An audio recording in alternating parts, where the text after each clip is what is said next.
Hey everyone, and welcome to Asaltysquid, and you may have noticed my props, my assistants. I am also not only a squid, but king of the dragons. Cue Game of Thrones music. But yeah, they're just kind of hanging out for the day.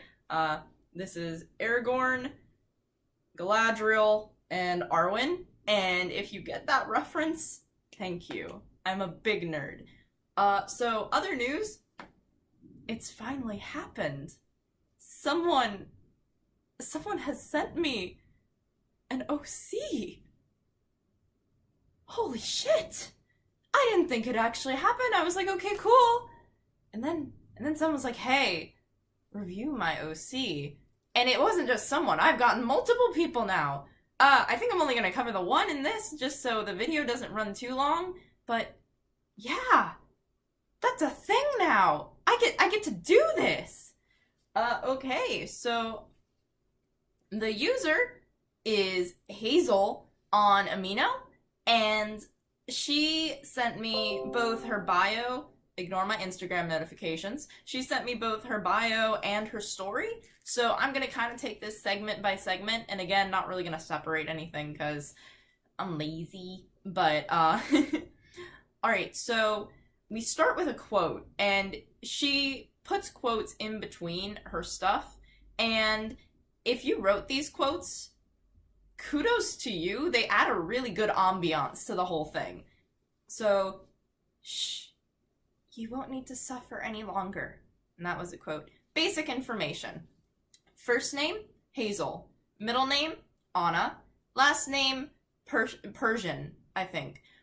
So first note, for that, I don't think you really need to separate the names. I think you could just put, name, Hazel, Anna, Persian. And it'll just make your bio seem a little less...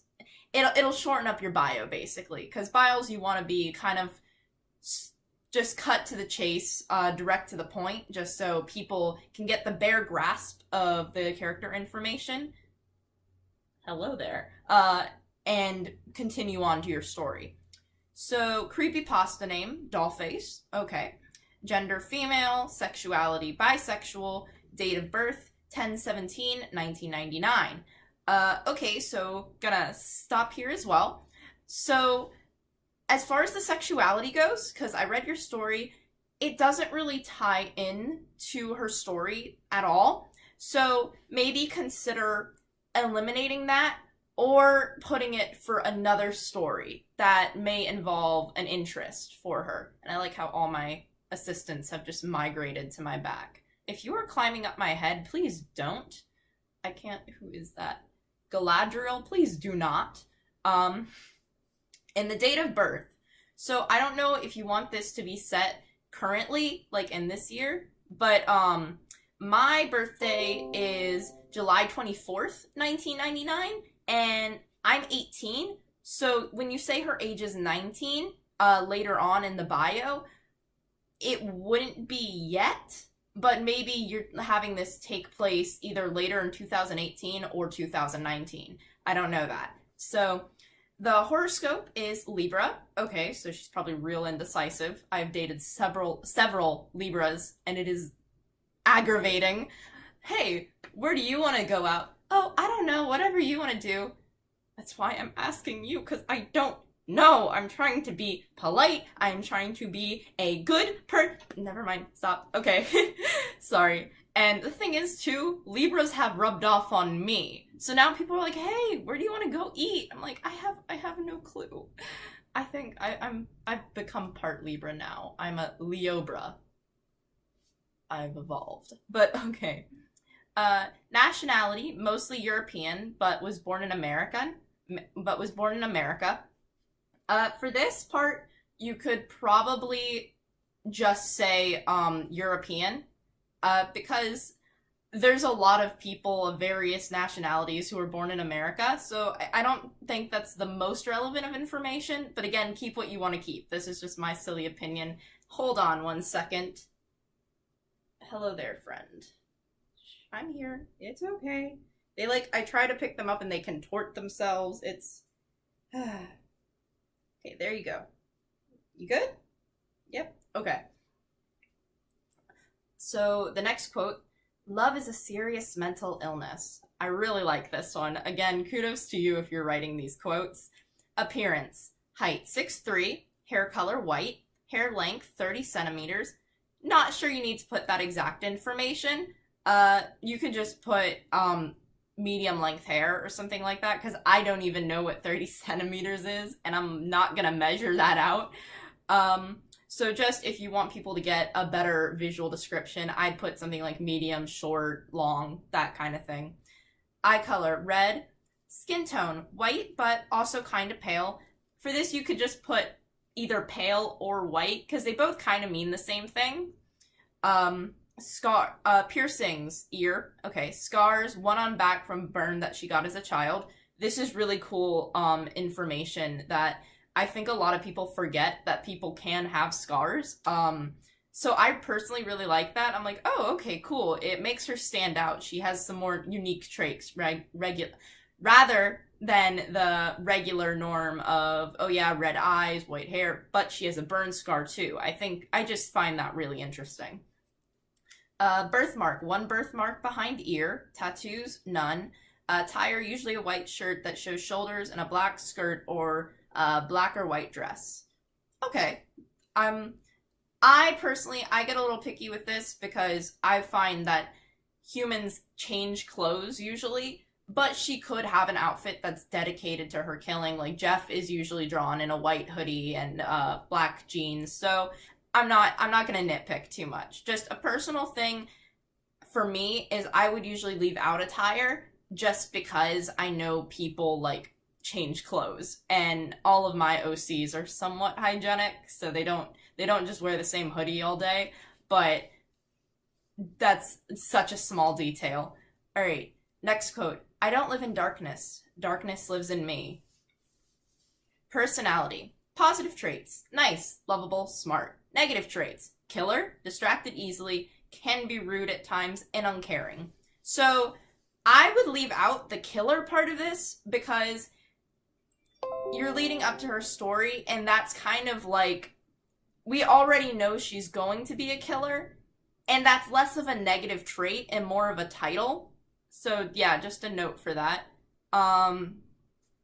Likes, reading, cooking, love. Don't we all? Alright, dislikes, sister. Hold on, I have little feet going up my neck.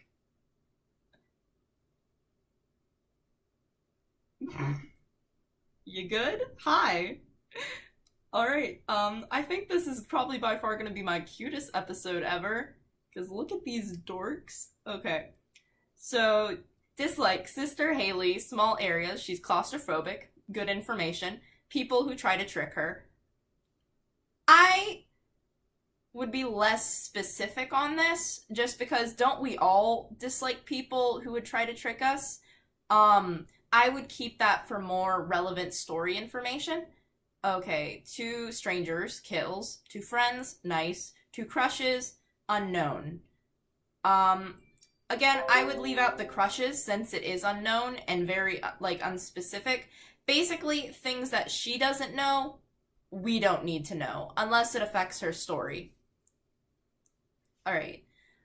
When happy is really nice and friendly. When sad, cries and locks self in a room. That's very relatable. Okay, when angry, kills. When embarrassed, locks self in room. When scared, hides. Fears, horror movies, depending how scary. I actually like that she's scared of horror movies because she's a horror character. I think that's really cool. I also don't think you need to fully go into detail about what she does with every emotion, because again, I feel like that's something we should really be able to grasp from her story. So just a little side note to keep in mind. I'm not like other people. I'm burning in hell. The hell of myself. Alright, health. Smoking, no, but has tried it before. Drinking, yes. Drugs, no, has never done it before. Mental illness, bipolar. So in your story, I didn't really get a bipolar feel from her. More almost like a disassociative type of trait, just because her emotions, it basically, you said that she just pushed down her emotions a lot, and she always had like this plastic smile on her face. That's really less bipolar, because bipolar people, being kind of bipolar myself, I like our emotions change drastically, and you can definitely tell. You good? Um, so just maybe think about either altering her mental illness or altering your story to fit this more properly. Again, just a side note. All right. It's scary what a smile can hide. Relationships. Mother, unknown, but is dead. Father, unknown, but is also dead. Sister, Haley, hates her and tricks her and is mean to her and hurts her. For that, I could say just is cruel towards her, because that kind of covers everything, and it makes it less choppy to read. Brother, Hayden, does what's best for her no matter what. Crushes, unknown. Cousin, Ruby, protects her and helps her. Aunts, none. Uncles, none. Grandmother, unknown, dead. Grandfather, unknown, dead. Friends, has a few really good friends. Frenemies, none. Can make frenemies, though. Enemies, none. Can make enemies, though. So, for this, since the main story that you're putting all this beforehand, I would actually cut the whole relationships part out, just because none of these relationships come up in the story. Let me real quick locate where the other two are. You got two there, and I'm not sure where Aragorn is. Oops. Buddy? He might be under my hood. Hold on. Ruh-roh. Oh no, I feel him. Okay, never mind. We're good. Crisis averted. Okay. Alright, but yeah, I would cut this whole part out just because none of these relationships come up in this story that you're, like, pertaining this to. So yeah, just that's as a side note. I like making beauty out of scary things. Stats, intelligence, 810, stamina, 710, agility, 910, strength, 810, defense, 510, speed, 710. So you actually did a really, really good job with this, because a lot of people tend to make overpowered, like, characters in their status. And I like that you did keep, like, some of the things on the lower spectrum of that. Alright, strengths, killing, being nice to friends. Weaknesses, being nice to people she hates and hates people who are self-centered. Hating people who are self-centered isn't really a weakness. That's more of, if you choose to keep your dislikes and likes, that's more of something that would fall under a dislike than a weakness. Everyone in their own imagination decides what's scary. Battle info. Weapons, shurikens, knives, and guns. Ways of killing, stabbing, shooting, throwing shurikens. Preferred time to kill, night. Prefer kind of victims, adult teens. Catchphrase, I'm the definition of insanity. So, for the weapons, I like that you kept them kind of basic, knives, guns, like something that an average human can get a hold of. The shurikens kind of throws me off, just because in your story, she's not Japanese, you have no, like, training for that. It just kind of feels a little bit like, stereotype isn't the right word, but it's something a lot of people will throw a Japanese aspect into their character because it makes it cooler, but with no reasoning behind it, it can make your character seem kind of campy, just because all her other weapons are so average and normal, which I think actually suits her better, since she isn't like, mythical or, supernatural in nature. Alright. Monsters don't live under your bed. They live inside of you. I really like that one. Okay, backstory. September 7th, 2013. Hazel was at her desk. She, a grin on her face, as usual, and prepared to start her first year of high school. Despite it being the first day, the other classmates were already talking about her, saying, I heard that girl is sick in the head. Why do you say that? The other student replied. The classmate added on. Didn't you hear? Her mother passed away and she's just sitting at her desk smiling as if everything that happened didn't even. Hazel decided to just ignore it. The teacher came in and the school year started. October 17th, 2015. Ever since 2013, Hazel has been bullied countlessly, mentally and physically. She still continued to have her doll-like smile, which made her earn the nickname Dollface. She now had suppressed every feeling she has now with every one of her classmates. Until the teacher decided to call Hazel, she got up from her seat and stood up right by her desk as the teacher told her to answer the question. She wasn't able to do it. The classmates started making fun of her. Doll face, doll face, doll face, freak, freak, weirdo, weirdo, weirdo. The words kept repeating in her head. She didn't know what to do, so she took out a pocket knife her father gave her out of her bag. Hazel quickly started to violently kill everyone in the room. After Hazel regained her sanity, as the blood on her clothes started to stain, she starts to feel regret for what she did, so she decided to go to a cliff and cry there. How about I just end it now? She says while slowly getting up and starting to look down from the edge of the cliff, about to jump off. All of a sudden, she hears, "Hey, life isn't something you should just throw away." Hazel turns around and sees a man in a mask, jeans, and a black hoodie. Hazel replies with, "You don't know what I've had to deal with." The man lifts his mask up slightly, revealing his mouth.